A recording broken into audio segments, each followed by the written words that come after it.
Bonjour, bonjour, vous connaissez la chanson, je suis très heureux de vous retrouver dans le cadre de cette vidéo. Une caissière par laquelle les clients refusent d'être servis. Autant d'actes de racisme ordinaire relayés sur les réseaux sociaux, subis par des personnes d'origine asiatique en France. Ces comportements se multiplient depuis le début de l'épidémie de coronavirus.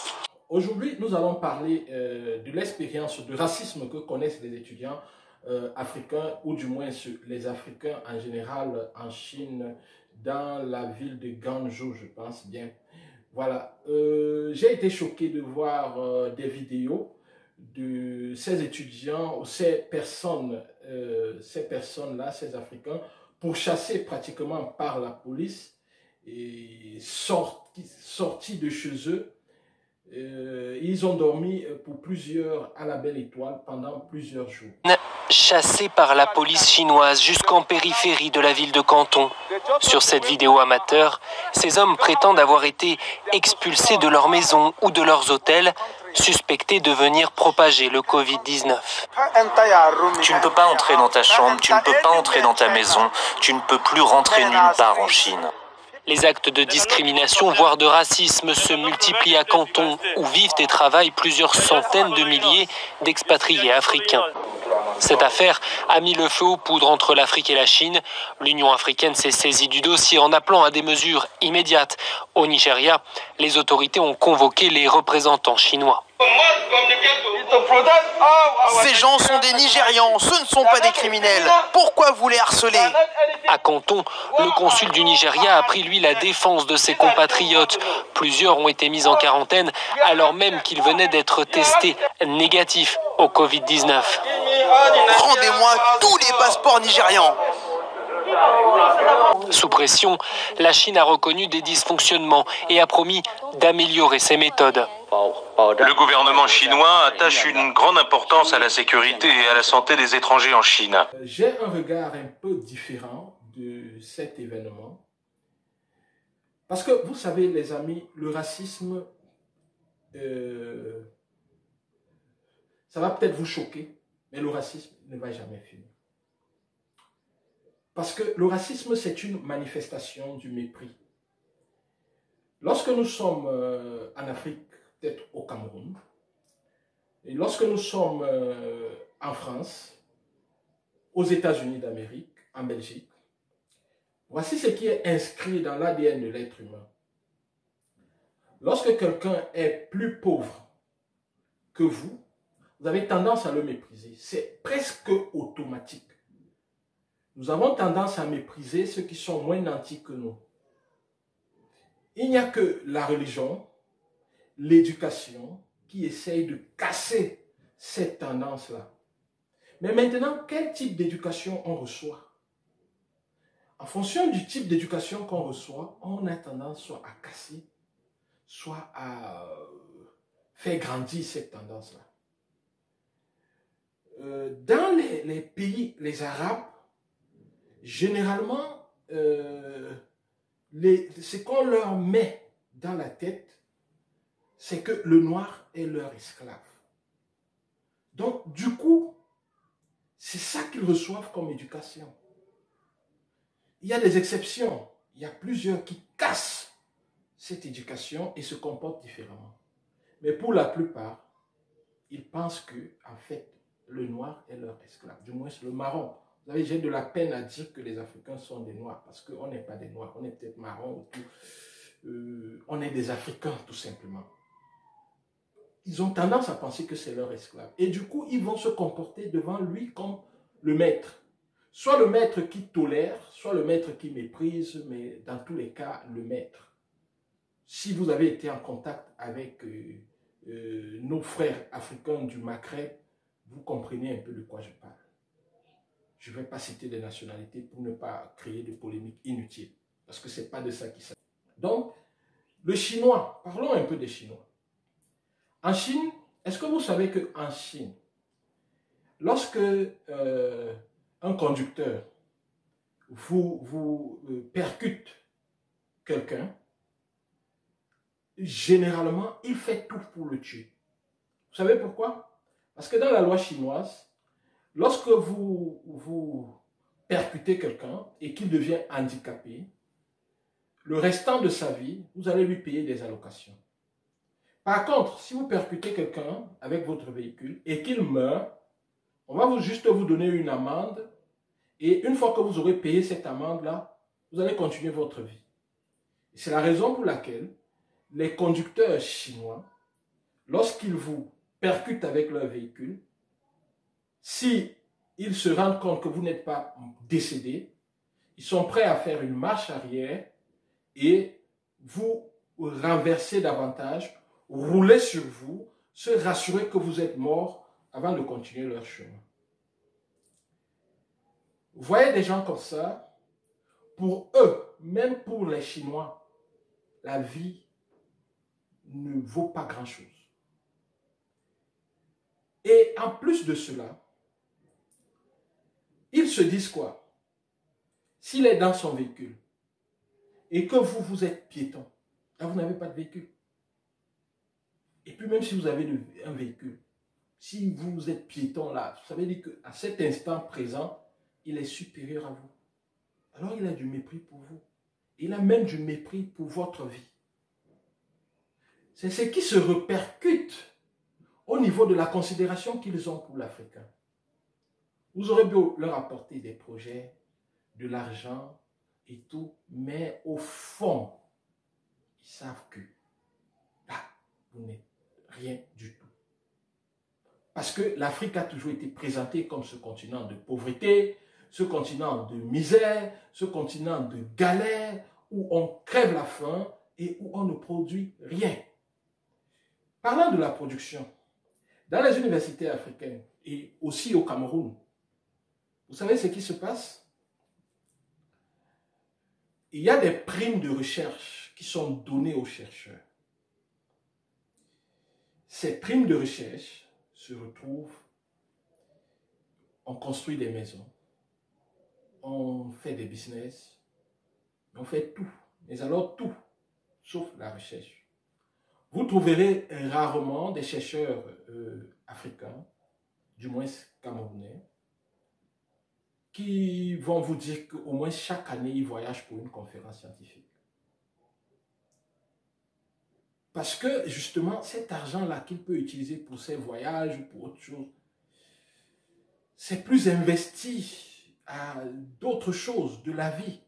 C'est vrai qu'on peut dire que oui, ils le font parce que leur salaire n'est pas... Mais attention, plus vous êtes dans ce milieu de la recherche-là, plus vous pouvez avoir des gains, plus vous pouvez gagner des projets avec l'AUF ou tous ces fonds internationaux. Mais moins vous êtes là, justement, moins vous gagnez. En tant que chercheur, si vous exprimez correctement et vous maîtrisez votre terrain, vous pouvez tellement créer pour vous et pour les autres que vous en aurez assez pour exploser du point de vue social. Mais nous ne le faisons pas. Nous nous laissons mépriser. Vous savez, le racisme est inscrit dans les gènes. Le racisme, c'est juste une forme de mépris d'une race qu'on estime être la race inférieure. Vous savez, dès la fondation de l'humanité, les hommes, du moins les nations dites plus civilisées, ont hiérarchisé les races. Nous ne sommes pas noirs, mais on nous appelle noirs. Ils ne sont pas blancs. Voici le blanc. Mais ils se font appeler blancs. Dans la symbolique des couleurs, le blanc est de l'autre bout, le noir est de l'autre bout. Au milieu, il peut y avoir le jaune, le vert et tout. Et ils sont appelés les Asiatiques, les jaunes. Et puis après, les autres de couleur. Parce que le blanc, c'est l'absence de couleur. Alors quand il y a la couleur, ça veut dire que c'est plus blanc, c'est des hommes de couleur. Vous voyez un peu. Donc, ce mépris-là, il est là. Il est là autour de nous. Mais quand vous partez voir un Béti ou un Bassa, du moins un Bantou, et vous lui dites, comment est-ce qu'on vous nomme? Il ne vous dira jamais en sa langue que non, nous on est des Noirs. Non, on n'est pas des Noirs. Chez les Bassins, on va vous dire non. mais Mourbenam, je suis un être humain. Sur les doigts là, c'est pareil. Sur les Bamileke, c'est pareil. Aucune culture ne s'appelle noire. Ils nous ont appelés noirs et on a accepté ça. Ils nous ont appelés noirs, pourquoi? Parce qu'ils estimaient que nous étions la pire des choses qu'il y a dans l'humanité, la couleur noire. On l'a noirci, c'est-à-dire qu'on a dit tout ce qu'il y a de mauvais sur lui. Lorsqu'on le récupère, on l'a blanchi. Ça veut tout dire. Donc, la seule chose pour dominer ça, c'est de travailler doublement et de travailler dur. Et surtout, ne vous occupez pas vraiment, autant que possible, ne vous occupez pas des gouvernements. Ils ont échoué. En Afrique, beaucoup plus encore. Et ils échoueront toujours. Ils ne se soucieront jamais et au grand jamais de vos intérêts. Mettez ça dans votre tête le plus possible. Ils ont mieux à faire que de s'occuper de vos problèmes. Regardez comment la crise sanitaire du corona est gérée. Je ne vais pas citer de pays, mais je peux créer un pays. Le Rwandaland, par exemple. Je ne vais pas citer de pays parce que je ne veux pas soulever des polémiques, mais en fait, j'ai mal. J'ai mal. Quand je vois dans ce Rwandaland-là qu'une malade se balade dans 4 hôpitaux et après tout ce parcours-là, elle va même dans l'hôpital où on dit qu'on reçoit les malades du Covid-19 et les renvoyer chez elle. Ah, va contaminer ta famille, tes voisins, contamine tout le monde. On n'en a rien à faire. On n'en a rien à faire.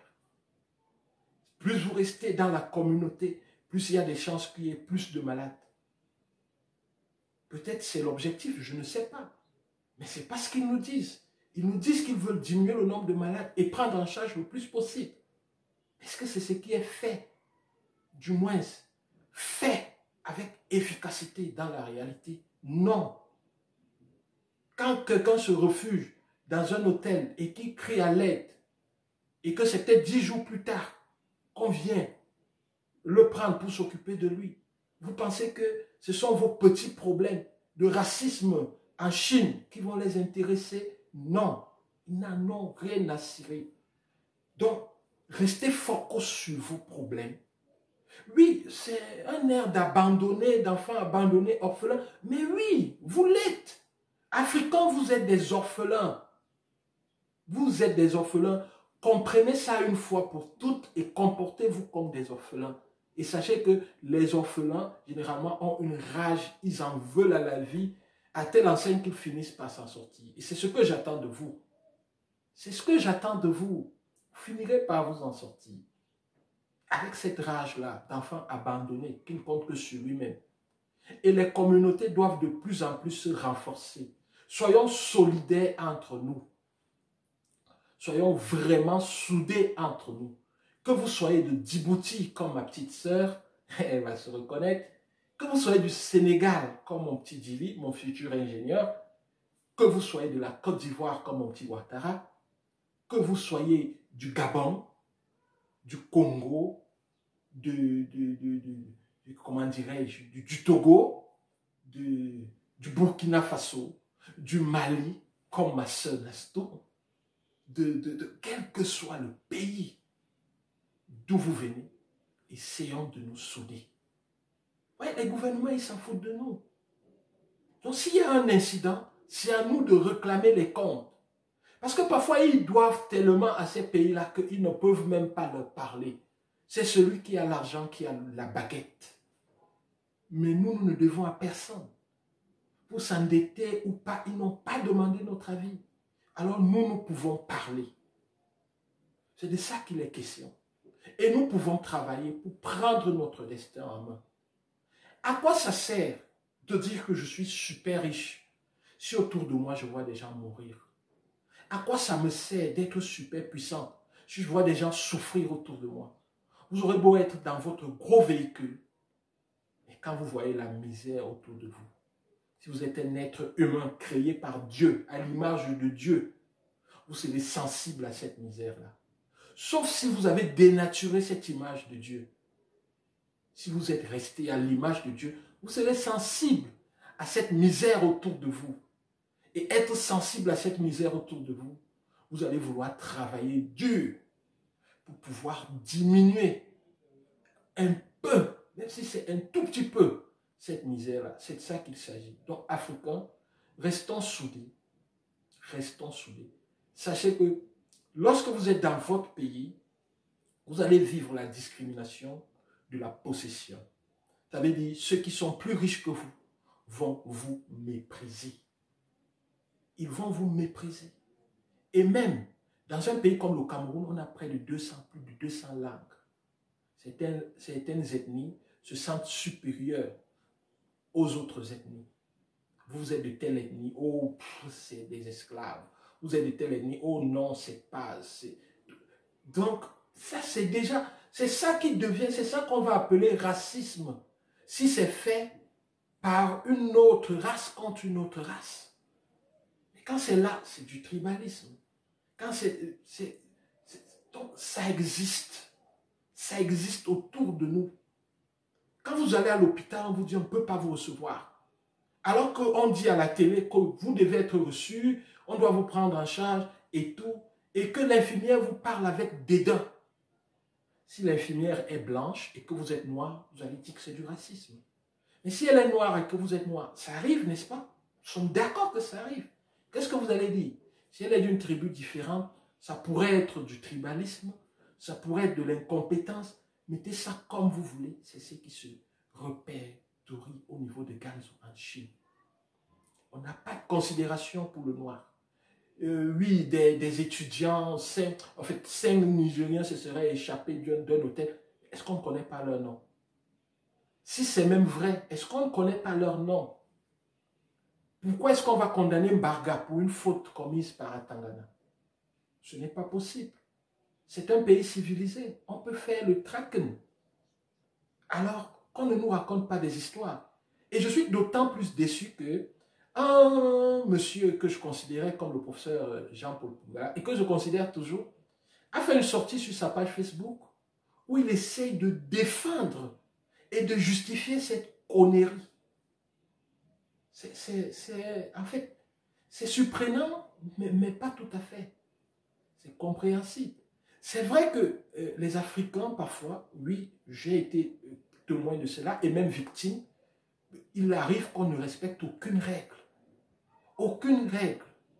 Aucune règle de fidélité, on fait du bruit et tout. J'ai vécu ça. Mais ça ne justifie pas que lorsque des gens qui dérangent sont identifiés, qu'on mette mal à l'aise toute une communauté et que le professeur Pougala se mette à écrire que c'est pas du racisme, c'est ceci. Non, c'est du racisme. Et il faut le dire ainsi. Même si on doit se retourner après pour voir comment gérer ça pour en sortir plus fort. Moi qui vous parle, j'ai également vécu du racisme. Oui, si vous vous déplacez dans le monde, dans ces pays occidentaux, vous allez vivre du racisme. Je l'ai vécu en Russie, je l'ai vécu en Turquie, je l'ai vécu en France, je l'ai vécu en Belgique, je l'ai vécu en Allemagne. Même si des formes étaient différentes, je l'ai vécu quand même. Oui, vous êtes noir. Vous êtes noir. Et lorsque quelqu'un me dit, une fois en Turquie, quelqu'un me dit, ah oui, toi tu es un noir, mais tu es un noir différent. J'ai arrêté de déjeuner. Je me suis levé. Il aurait beau me demander des excuses, mais jusqu'à présent, nos relations ont changé. Je ne suis pas un noir différent. Ce n'est pas parce que tu estimes que j'ai du répondant et que tu estimes que tu n'arrives pas à me pénétrer, à me dominer intellectuellement et tout.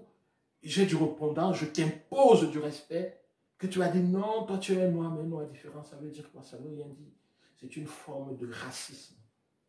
Et ça, il faut pouvoir le dire. Il faut pouvoir le dire. Et le dire avec des mots forts et nets. Mais contre le racisme, qu'est-ce que vous pouvez faire? Ça aussi, c'est une bonne question. Contre le racisme, la seule chose que vous pouvez faire, c'est d'être excellent. Soyez excellent dans tout ce que vous faites. Faites tout pour être dans tous les milieux où vous vous trouvez parmi les 10 premiers. Si vous êtes parmi les 10 premiers, vous vivrez moins de racisme. Et vous pourrez alors être comme la lanterne, le porte-flambeau des autres. Et c'est de ça qu'il est question. Et c'est à ça que je vous appelle, vous qui me suivez. Faites tout dans chaque milieu où vous vous trouvez pour être parmi les 10 meilleurs. Les 10 meilleurs. Passez ce message fort là. Ça, c'est mon censeur au lycée en classe de première qui me l'a dit. Et après ça, j'ai plus jamais voulu être après les 10 meilleurs. Et en travaillant dur pour être parmi les 10 meilleurs, j'ai souvent été le meilleur. Le meilleur. Donc faites-le. Barack Obama vit peut-être le racisme, mais il le vit différemment.